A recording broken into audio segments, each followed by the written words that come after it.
Hi hello, ഇന്ന് December 13. എൻ്റെ വിബക്കുട്ടന് 2 വയസ്സാണ് കേട്ടോ. രാവിലെ നേരത്തെ എഴുന്നേക്കണമെന്നും പറഞ്ഞ് വെളുപ്പിന് 2 മണിയായി കിടന്നപ്പോൾ അപ്പോൾ ലേറ്റായിപ്പോയി, 6:30 ആയിപ്പോൾ കേട്ടോ എഴുന്നേറ്റപ്പോൾ. ഞാൻ എഴുന്നേറ്റ് വന്നപ്പോഴേക്കും ഹസ്ബൻഡും ബിനുവും കൂടി ബലൂൺ പെരുക്കൽ മത്സരത്തിലാണ് കേട്ടോ, ഡെക്കറേഷൻ ചെയ്യാൻ വേണ്ടിയിട്ടുള്ള. അമ്മ രാവിലെ 6 മണിക്ക് തന്നെ എത്തിയിരുന്നു, ഇഡ്ഡലി സാമ്പാറൊക്കെ കാപ്പിയൊക്കെ ഉണ്ടായിക്കൊണ്ടിരിക്കുവാണ്. അപ്പോഴേക്കും ന്യൂസ് ചാനലിൽ ന്യൂസ് കേരളത്തിൽ വിബുക്കുട്ടൻ്റെ ബർത്ത്ഡേ വിഷസ് പറയുന്നുണ്ടായിരുന്നു. എൻ്റെ ഫ്രണ്ട് സ്മിതയുടെ ബ്രദർ വഴിയാണ് എനിക്കിങ്ങനെ ഒരു അവസരം കിട്ടിയത് വിബുക്കുട്ടൻ്റെ വിഷ് കൊടുക്കാനായിട്ട്. അന്നേരം ഒരാൾ എഴുന്നേറ്റ് അമ്മൂസേന്ന് പറഞ്ഞ് വിളിക്കുന്നുണ്ടായിരുന്നു കേട്ടോ. ഞാൻ റൂമിൽ ചെന്നപ്പോഴേക്കും എഴുന്നേറ്റിട്ടുണ്ട്. ഞാൻ ബർത്ത്ഡേ വിഷ് ചെയ്യുമ്പോഴേ എന്നെ ഇങ്ങനെ അന്താളിച്ച് നോക്കുന്നുണ്ടായിരുന്നു കേട്ടോ. എന്നിട്ടും ആ ഒരു ഉറക്കച്ചടവ് മാറാതെ അവിടെ തന്നെ ഇരിപ്പുണ്ടായിരുന്നു. എഴുന്നേറ്റ് വന്ന പാടെ ബലൂൺ ഒരെണ്ണം കൈക്കലാക്കി ഫുട്ബോൾ അടിക്കും പോലെ അടിച്ചുകൊണ്ടിരിക്കുവാണ് കേട്ടോ.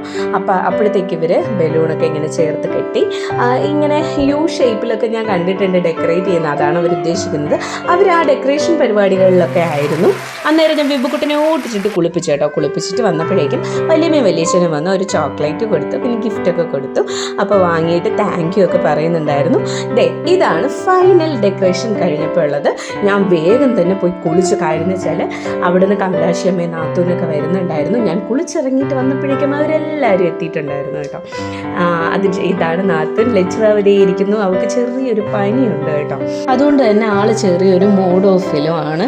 ഒരു ബലൂൺ കയ്യിൽ കൊടുത്തപ്പോഴേക്കും അവിടെ ആള് മിണ്ടാണ്ട് ഇരിപ്പായി. അമ്മാമ്മച്ചി അമ്മുമ്മയും എല്ലാവരും വന്നിട്ടുണ്ടായിരുന്നു. ഹസ്ബൻഡിൻ്റെ ഫ്രണ്ട് വിഷ്ണു ഉണ്ട്. ബിനുവിനാണെങ്കിൽ 2 ദിവസം കൊണ്ട് ഉറക്കമില്ലാത്തത് കൊണ്ട് എവിടെ ചെന്നിരുന്നാലും ഉറക്കം നോക്കി ഇരിക്കുവാണ്. അപ്പോൾ കേക്കൊക്കെ എത്തിയിട്ടുണ്ട് കേട്ടോ. ഹോം മെയ്ഡ് കേക്ക്സ് ആണ് കേട്ടോ. എൻ്റെ ഒരു ഫ്രണ്ട് അഖിലയുടെ ഒരു സുഹൃത്ത് വഴിയാണ് കേക്ക് ചെയ്തൊക്കെ വാങ്ങിയത്. ഞങ്ങളുടെ കല്യാണത്തിൻ്റെ ഫുഡ് തന്നെ ആയിരുന്നു, കാറ്ററിംഗ് ആണ് ഞങ്ങൾ അറേഞ്ച് ചെയ്തിരുന്ന ഉച്ചത്തേക്ക് വേണ്ടിയിട്ട്. അപ്പോൾ ആ ഫുഡൊക്കെ കൊണ്ടുവന്നു. അങ്ങനെ കുറച്ച് നേരം അതിൻ്റെ പിറകെ ഓട്ടമായിരുന്നു. ഇതാണ് വിബുക്കുട്ടനെ പറഞ്ഞ ഡോറ ബുജി. അവന് ഏറ്റവും ഇഷ്ടമുള്ളൊരു കാർട്ടൂണാണ്. അതുകൊണ്ടാണ് ഡോറ ബുജി വെച്ച് തന്നെ ആ ഒരു കേക്ക് ചെയ്യിപ്പിച്ചത്. ഇതിൻ്റെ ചുറ്റും ഇരിക്കുന്ന 12 കപ്പ് കേക്ക്സ് കണ്ടായിരുന്നു. അത് എൻ്റെ ഫ്രണ്ട് അഖില, ഞാൻ പറഞ്ഞല്ലോ നേരത്തെ, അഖിലയും ഹസ്ബൻഡും കൂടി വിബുക്കുട്ടന് സ്പെഷ്യലായിട്ട് ഗിഫ്റ്റ് ചെയ്തതാണ് കേട്ടോ. അതെനിക്ക് ഭയങ്കര സർപ്രൈസ് ആയത്. ഞാൻ ഒട്ടും പ്രതീക്ഷിച്ചില്ല. ഞാൻ ഈ ഒരു കേക്ക് മാത്രമേ പറഞ്ഞിട്ടുള്ളൂമായിരുന്നു. ഞാനിങ്ങനെ കണ്ടിട്ടുണ്ട് പല ഫങ്ഷൻസിനും ഈ കപ്പ് കേക്ക് ഇങ്ങനെ അറേഞ്ച് ചെയ്യുന്നതൊക്കെ കണ്ടിട്ടുണ്ട്. പക്ഷേ ഞങ്ങൾ വിചാരിച്ചത് വീട്ടിൽ വെച്ച് ചെറിയൊരു ഫങ്ഷനായിട്ട് നടത്തുന്നത് കൊണ്ട് തന്നെ സാധാ ഒരു കേക്ക് മാത്രം മതി എന്നാണ് വിചാരിച്ചത്. പക്ഷെ അവളിങ്ങനെ ഒരു സർപ്രൈസ് തരുമെന്ന് ഞാൻ ഒട്ടും വിചാരിച്ചില്ല കേട്ടോ. എന്തായാലും അതൊരു ഭംഗിയായിരുന്നു, ഒരു പ്രത്യേക ഭംഗിയായിരുന്നു കാണാനായിട്ട് ആ അറേഞ്ച്മെൻറ്റ്സും കാര്യങ്ങളും ഒക്കെ. അതിന് ശേഷം അവർ ഒരുപാട് കഷ്ടപ്പെട്ടു കേട്ടോ. ഈ ഡെക്കറേഷൻ എങ്ങനെയുണ്ടെന്ന് തീർച്ചയായിട്ടും കാണുന്നവർ കമൻറ്റ് ചെയ്യാൻ മറക്കരുത്. ഹസ്ബൻഡ് ബിനു ഒത്തിരി കഷ്ടപ്പെട്ടാണ് അത്രയും ഡെക്കറേഷൻ ചെയ്തത്. 2 ദിവസത്തെ ഉറക്കം കംപ്ലീറ്റ് ആയിട്ട് അവർക്കില്ലായിരുന്നു. അപ്പോൾ വിബുക്കുട്ടൻ്റെ ഡ്രസ്സൊക്കെ ചെയ്ത് കൊടുത്തിട്ടുണ്ട്. കേക്ക് കട്ട് ചെയ്യാൻ സമയമായപ്പോഴേക്കും ഓടിച്ചെന്ന് സൈക്കിളിലിരുന്ന് ബഹളം കാണിക്കുവാണ് കേട്ടോ. പിന്നെ പിടിച്ച് വലിച്ചൊക്കെ കൊണ്ടുവന്നാണ് എങ്ങനെയെങ്കിലുമൊക്കെ കേക്ക് കട്ട് ചെയ്യാനായിട്ട് നിർത്തിയത്. സമയമായപ്പോഴേക്കും ആളുടെ സ്വഭാവം അങ്ങ് മാറി, ഭയങ്കര കരച്ചിലായിരുന്നു.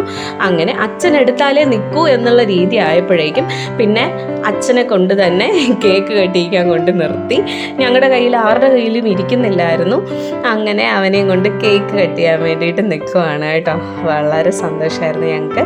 കാര്യം എന്ന് പറഞ്ഞാൽ ഞങ്ങൾ ഫസ്റ്റ് ബർത്ത്ഡേക്ക് ഒരുപാട് ഞങ്ങൾക്ക് ടെൻഷനും കാര്യങ്ങളും ആയിരുന്നു. ഇവിടെ സത്യൻ മെമ്മോറിയൽ ഹാളിൽ വെച്ചിട്ടായിരുന്നു. അപ്പം ആൾക്കാർ വരുന്നു, ഹാളിലെ കാര്യങ്ങൾ മറ്റു കാര്യങ്ങൾ ഒത്തിരി ടെൻഷൻസ് ആയിരുന്നു ഞങ്ങൾക്ക് അന്നേരം. പക്ഷെ അതൊന്നുമില്ലായിരുന്നു, ടെൻഷൻ ഫ്രീ ആയിരുന്നു ഞങ്ങൾക്ക് വീട്ടിൽ വെച്ച് നടത്തുന്നത് കൊണ്ട് തന്നെ. അവന് കേക്ക് ഒട്ടും ഇഷ്ടമല്ല കേട്ടോ. വായിൽ വെച്ച് കൊടുത്തപ്പോഴത്തേക്ക് കഴിക്കുന്ന പോലും ഉണ്ടായിരുന്നില്ല. പക്ഷെ അവനെല്ലാവരെയും കഴിപ്പിക്കാനാണ് കൂടുതൽ ഇഷ്ടം കേട്ടോ. ബിസ്ക്കറ്റ് എന്തെങ്കിലും ആണെങ്കിൽ മാത്രമേ കഴിക്കത്തുള്ളൂ. കേക്കൊന്നും അങ്ങനെ ഒത്തിരി ക്രീമൊന്നും അവന് ഇഷ്ടമല്ല. അതുകൊണ്ട് തന്നെ അവന് ഓരോരുത്തർക്കായിട്ട് ഇങ്ങനെ വായിൽ ഇങ്ങനെ വെച്ച് കൊടുക്കുന്നുണ്ടായിരുന്നു കേട്ടോ. അതൊരു സന്തോഷമാണ്. അവന് ഷെയർ ചെയ്യാനൊക്കെ ഭയങ്കര ഒരു ഇഷ്ടമുള്ള ഒരു കുട്ടിയാണ് കേട്ടോ എൻ്റെ വിബുക്കുട്ടൻ. പിന്നെ എൻ്റെ കുഞ്ഞമ്മ സേമിയ പായസമൊക്കെ വെച്ചിട്ട് വന്നിട്ടുണ്ടായിരുന്നു. അപ്പോൾ ഓരോരുത്തരെ ഓരോ ഡ്യൂട്ടിയാണ് ഏൽപ്പിച്ചിരുന്നത്. അതുകൊണ്ട് തന്നെ ഞാൻ നേരത്തെ പറഞ്ഞല്ലോ, ഞങ്ങൾ ടെൻഷൻ ഫ്രീ ആയിട്ടാണ് ഞങ്ങൾ മൊത്തത്തിൽ നിന്നത്. ഞങ്ങൾക്ക് വേറെ ടെൻഷൻസ് ഒന്നും ഇല്ലായിരുന്നു. ഞങ്ങൾ നല്ലോണം എൻജോയ് ചെയ്താണ് ഞങ്ങൾ ഈ ബർത്ത്ഡേ സെലിബ്രേറ്റ് ചെയ്തത്. ഈ ബർത്ത്ഡേക്ക് വിബുക്കുട്ടൻ്റെ ഈ 2ാമത്തെ വയസ്സിലെ ബർത്ത്ഡേക്ക് എന്നെക്കൊണ്ട് കഴിയുന്ന ചാരിറ്റിപരമായിട്ടായാലും അല്ലാതെ ആയാലും എന്നെക്കൊണ്ട് കഴിയുന്ന കാര്യങ്ങളൊക്കെ ചെയ്യണമെന്ന് എനിക്കൊരാഗ്രഹം ഉണ്ടായിരുന്നു. ഞാൻ ഹസ്ബൻഡിനോട് പറയുമ്പോൾ ഹസ്ബൻഡും പൂർണ്ണ സമ്മതമായിരുന്നു.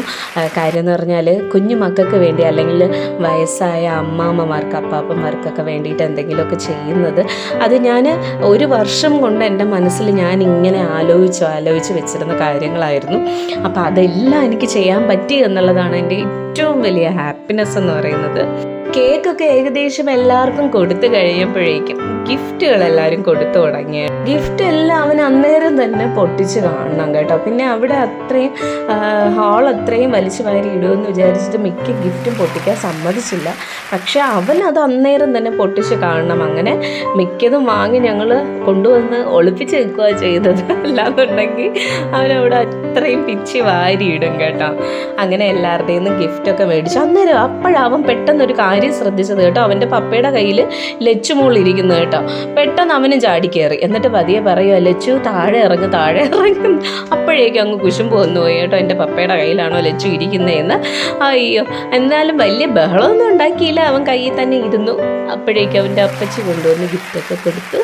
അപ്പോഴേക്കും മൈൻഡൊക്കെ മാറി കേട്ടോ. ലച്ചു കൂടെ ഇരിക്കുന്നതിൽ വിഷമമൊന്നും തോന്നിയില്ല. പിന്നെ അവൻ്റെ അരുൺ മാമച്ചി കൊണ്ടുവന്ന് ഗിഫ്റ്റ് കൊടുത്തു. അങ്ങനെ ഓരോരുത്തരായിട്ട് ഗിഫ്റ്റ് കൊടുത്തുകൊണ്ടിരിക്കുവാണ്. ഭയങ്കര ഹാപ്പിയാണ്. കാര്യം ഇതാ കണ്ടോ, അപ്പം തന്നെ പൊട്ടിച്ച് കാണണം. അങ്ങനെ വല്ല വിധവും ഡ്രസ്സൊക്കെ ചേഞ്ച് ചെയ്യിപ്പിച്ച് ഷർട്ടും മുണ്ടൊക്കെ ഉടുപ്പിച്ച് സദ്യ കഴിക്കാനായിട്ട് കൊണ്ടിരുത്തി കേട്ടോ. സദ്യ കഴിക്കുന്നതെന്ന് പറഞ്ഞാൽ ചോറ് ഒരു വാ പോവുമെങ്കിൽ 5 വാ പപ്പടമേ കഴിക്കത്തുള്ളൂ. അങ്ങനെ പപ്പടം മാത്രമാണ് കഴിച്ചുകൊണ്ടിരിക്കുന്നത് കേട്ടോ. സദ്യയിലെ കറിയൊക്കെ ചുമ്മാ ഷോയ്ക്ക് വെച്ചേക്കുന്നതെന്ന് വേണം പറയാനായിട്ട്.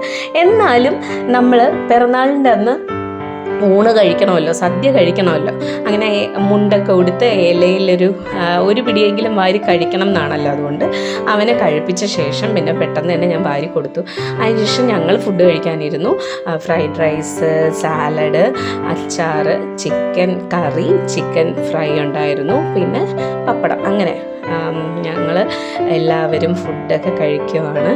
ഈ ബർത്ത്ഡേ കേക്ക് അല്ലാണ്ട് അമ്മ ഒരു കേക്ക് സെപ്പറേറ്റ് പറഞ്ഞിട്ടുണ്ടായിരുന്നു, സെപ്പറേറ്റ് വാങ്ങിച്ചു വെച്ചിട്ടുണ്ടായിരുന്നു. കാര്യം എന്ന് വെച്ചാൽ അത് കൊടുത്തു വിടാൻ വേണ്ടിയിട്ടായിരുന്നു കേട്ടോ. അമ്മയ്ക്ക്, ഹസ്ബൻഡിൻ്റെ അമ്മയ്ക്ക് അവിടെ വീടിൻ്റെ അടുത്തുള്ള 2 അയൽവാസികളുണ്ടായിരുന്നു, അവർക്ക് കൊടുത്തു വിടണമായിരുന്നു. പിന്നെ ഞങ്ങൾക്ക് ഇവിടെ വീടിൻ്റെ അടുത്ത്, ഞങ്ങൾ ആദ്യത്തെ ബർത്ത്ഡേ ഇവിടെ വെച്ചല്ല ആഘോഷിച്ചത്. അപ്പോൾ അതുകൊണ്ട് തന്നെ നമ്മുടെ അയൽവാസികളെ നമ്മൾ മറന്നു പോകാൻ പാടില്ലല്ലോ. അങ്ങനെ അവർക്കൊക്കെ കൊണ്ടുവന്ന് കൊടുത്തു. പായസവും കേക്കൊക്കെ കൊണ്ടുവന്ന് കൊടുത്തു. ഫുഡ് കഴിച്ചിട്ടുള്ള അടുത്ത പരിപാടി അതായിരുന്നു. ഫാസ്റ്റായിട്ട് ഓരോ കാര്യങ്ങളൊക്കെ ചെയ്തത്. എല്ലാം ചെയ്യുമ്പോഴും മനസ്സ് നിറഞ്ഞ ഓരോ കാര്യം ചെയ്യാൻ പറ്റുന്നതിലുള്ള ഒരു സന്തോഷവും സംതൃപ്തിയും ഉണ്ടായിരുന്നു. അതിനുശേഷം എല്ലാവരും പോയപ്പോഴായിരുന്നു നമ്മുടെ മണിക്കുട്ടിയുടെ എൻട്രി കേട്ടോ. പാവം അവൾ എക്സാം കഴിഞ്ഞ് വന്നപ്പോൾ ലേറ്റായി പോയി. അങ്ങനെ മണിക്കുട്ടിയും കാത്തുവും ബൂച്ചനൊക്കെ വന്നു. അവർ ഫുഡൊക്കെ കഴിച്ചിട്ട് ഇറങ്ങി. അങ്ങനെ എല്ലാവരും പോകാനായിട്ട് ഇറങ്ങി. യൂബറൊക്കെ ബുക്ക് ചെയ്ത് കൊടുത്ത് അമ്മയും നാത്തൂനും അവരെല്ലാവരും പോകാൻ തുടങ്ങി. എല്ലാവരും പോയ ശേഷം നമ്മുടെ സുനിതക്കുട്ടി വന്നു. പുനർജനിയിൽ സുനിതക്കുട്ടി. ഇതിനു മുമ്പ് വീഡിയോ ബർത്ത്ഡേ സെലിബ്രേഷൻ്റെ പ്രിപ്പറേഷൻ വീഡിയോ കണ്ടവർക്ക് ചിലപ്പോൾ മനസ്സിലാവും പെട്ടെന്ന് ഞാൻ പറയുമ്പോൾ. അവൾക്ക് ഈ സോഷ്യൽ മീഡിയയിൽ വാട്സപ്പിൽ ഫോട്ടോ ഇടുന്നതുകൊണ്ട് കുഴപ്പമില്ല. പക്ഷേ ഈ യൂട്യൂബിലൊന്നും മുഖം കാണിക്കുന്ന ഇഷ്ടമല്ലാത്തതുകൊണ്ട് ഞാൻ ഫേസ് കാണിക്കാത്ത കുട്ടിയുടെ. അപ്പോൾ അവൾക്കായിട്ട് നമ്മൾ കൂട്ടി വെച്ചിരുന്ന ചില്ലറ ആ കുടുക്കയൊക്കെ കൊടുത്തു. അതിനുശേഷം ഞങ്ങൾ ബാലരാമപുരത്തുള്ള പുനർജനിയിൽ പോയിട്ട് വിബുക്കുട്ടൻ്റെ ബർത്ത്ഡേ പ്രമാണിച്ചിട്ട് അവിടുത്തെ അമ്മാമ്മമാർക്കും അപ്പാപ്പന്മാർക്കും സ്വീറ്റ്സാണ് കൊടുത്തത് കേട്ടോ. അലുവ, കുഴലപ്പം, അങ്ങനെ തുടങ്ങി മോറീസ് പഴം, അങ്ങനെ തുടങ്ങി കുറച്ച് ഐറ്റംസ്, ഒരു 6-7 ഐറ്റംസ് അടങ്ങിയ സ്വീറ്റ്സാണ് അന്ന് വിബുക്കുട്ടൻ്റെ ബർത്ത്ഡേ പ്രമാണിച്ച് എല്ലാവർക്കും കൊടുത്തത്. ശരിക്കും പറഞ്ഞാൽ മനസ്സ് നിറയുന്നതിനോടൊപ്പം തന്നെ കണ്ണ് നിറഞ്ഞു ഈ കാഴ്ചയൊക്കെ. എൻ്റെ കുഞ്ഞിൻ്റെ ബർത്ത്ഡേ ആയിട്ട് എനിക്ക് ഇങ്ങനെയൊക്കെ ചെയ്യാൻ പറ്റിയല്ലോ. ഞാൻ ഈ വീഡിയോ ഇടാൻ കാരണം എന്ന് പറഞ്ഞാൽ ഇതുപോലെ കുഞ്ഞിന് വേണ്ടിയിട്ട് ചെയ്യാൻ ആഗ്രഹിക്കുന്ന ആരെങ്കിലുമൊക്കെ ഉണ്ടാവുമല്ലോ. ചിലപ്പോൾ ഇത് കണ്ടിട്ട് ചെയ്യണമെന്ന് തോന്നുന്നെങ്കിലോ, അതുകൊണ്ടാണ് ഞാൻ ഈ വീഡിയോ ചെയ്തത്. അതിനുശേഷം ഞങ്ങൾ വീട്ടിലെത്തിയപ്പോൾ ഒത്തിരി ലേറ്റായി. അപ്പോഴേക്കും വീടിൻ്റെ അവസ്ഥയാണ് ഞാൻ ഈ കാണിക്കുന്നത്. വളരെ ശോചനീയമായ അവസ്ഥയായിരുന്നു. ഒരു ഫംഗ്ഷൻ കഴിയുമ്പോൾ എല്ലാവരും പോയി കഴിയുമ്പോഴത്തേക്കുള്ള വീടിൻ്റെ അവസ്ഥ എന്താണെന്ന് ഇനിയിപ്പോൾ പ്രത്യേകിച്ച് ഞാൻ പറയേണ്ട കാര്യമില്ല. കുറേയേറെ പാത്രങ്ങളൊക്കെ ഞാൻ വന്നിട്ട് വേഗം തന്നെ ഒരിടത്ത് ഇരിക്കാണ്ട് എല്ലാം കഴുകി. എന്നാലും ഇനിയും പാത്രങ്ങളുണ്ട്, ഒത്തിരി പാത്രങ്ങളുണ്ട്. ആരുമില്ലായിരുന്നു ഹെൽപ്പ് ചെയ്യാനായിട്ട്, ഞാൻ ഒറ്റയ്ക്കേ ഉണ്ടായിരുന്നുള്ളൂ. കാറ്ററിംഗ് പാത്രങ്ങളൊക്കെ രാവിലെ ഹസ്ബൻഡ് കഴുകാമെന്ന് പറഞ്ഞതുകൊണ്ട് ഹസ്ബൻഡ് പോയി കിടന്നു, 2 ദിവസത്തെ ഉറക്കമുള്ളതുകൊണ്ട്. ആക്കിയും കൂടി ജോലിയൊക്കെ ചെയ്തിട്ട് വേണം എനിക്കൊന്ന് റെസ്റ്റ് ചെയ്യാൻ. അപ്പോൾ ഇന്നത്തെ വീഡിയോ ഇത്രയേ ഉള്ളൂ. എല്ലാവർക്കും സെലിബ്രേഷൻ ഇഷ്ടമായെന്ന് വിചാരിക്കുന്നു. അപ്പോൾ ഇത്രയേ ഉള്ളൂ. Tata bye bye.